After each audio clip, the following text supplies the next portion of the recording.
চাঁদপুরের মেঘনায় নোঙর করা জাহাজ এমভি আল বাখেরা থেকে ৬ জনের মরদেহ উদ্ধার হয়েছে। তবে এই সংখ্যা আরও বাড়তে পারে বলে আশঙ্কা করা হচ্ছে। জাহাজটিতে ডাকাতরা হামলা চালিয়েছিল বলে প্রাথমিকভাবে ধারণা করা হচ্ছে।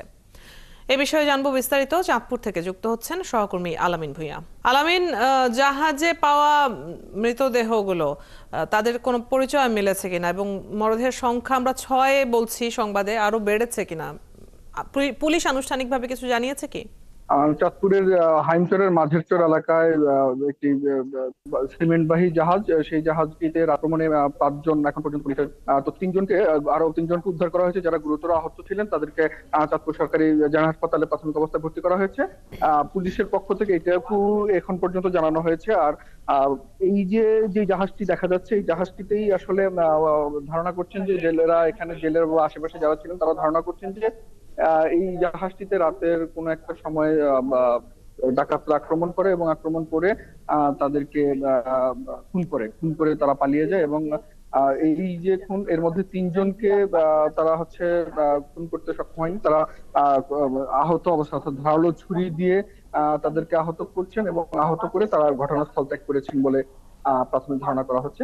আর এই মুহূর্তে আইন শৃঙ্খলা বাহিনী থেকে পুরো জাহাজটিকে ঘিরে রাখা হয়েছে এবং প্রাথমিকভাবে যেন কোনো আলামত পাওয়া যায় কিনা, খুনিদের কোনো তথ্য এখান থেকে বের করা যায় কিনা সেই ব্যাপারে তারা সচেষ্ট, যার ফলে জাহাজটিতে সাধারণের প্রবেশ একদমই নিষেধ করে দেওয়া হয়েছে এবং আমাদের গণমাধ্যম কর্মী যারা আছে তারাও এখানে প্রবেশ করতে পারছে না।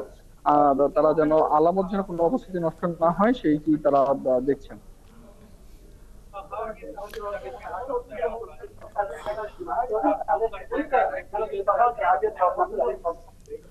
আলামিন, আপনি বলছিলেন ৩ জনকে আহত অবস্থায় নিয়ে যাওয়া হয়েছে, তাদের কাছ থেকে কি কোনো তথ্য পাওয়া গেছে? অর্থাৎ এই মৃত্যুর ঘটনাটি আসলে কেন ঘটেছে? আমরা যেটি ধারণা করছি যে এখানে ডাকাতি হয়ে থাকতে পারে, যেটি আশেপাশের লোকজন ধারণা করছেন, সেই বিষয়টি নিয়ে কোনো আনুষ্ঠানিক বিবৃতি কি পুলিশ দিয়েছে? না, এখন পর্যন্ত আনুষ্ঠানিক কোনো বিবৃতি পাওয়া যায়নি এবং পুলিশ এখন পর্যন্ত কোনো তথ্য নিতে পারেনি। অর্থাৎ আর যাদের যে ৩ জনের কথা বলা হচ্ছে মুমূর্ষু অবস্থায়, তাদের একদম মারাত্মক অবস্থায়, মানে খুব সংকটাপন্ন অবস্থায় তাদেরকে উদ্ধার করা হয়েছে। তারা আসলে কোনো তথ্য দিবে সেই রকম সিচুয়েশন আসলে নেই। তাদেরকে যদি বাঁচানো যায় পরবর্তীতে পুলিশি জিজ্ঞাসাবাদে তারা নিশ্চয়ই হয়তো ঘটনার বিবরণ দিবেন। বাট এখন পর্যন্ত তারা তথ্য দেওয়ার মতো সিচুয়েশনে নেই বলেই পুলিশ কোনো তথ্য এখন পর্যন্ত পায়নি এবং এই ঘটনায় এখন পর্যন্ত কাউকে সাসপেক্টও করা যায়নি।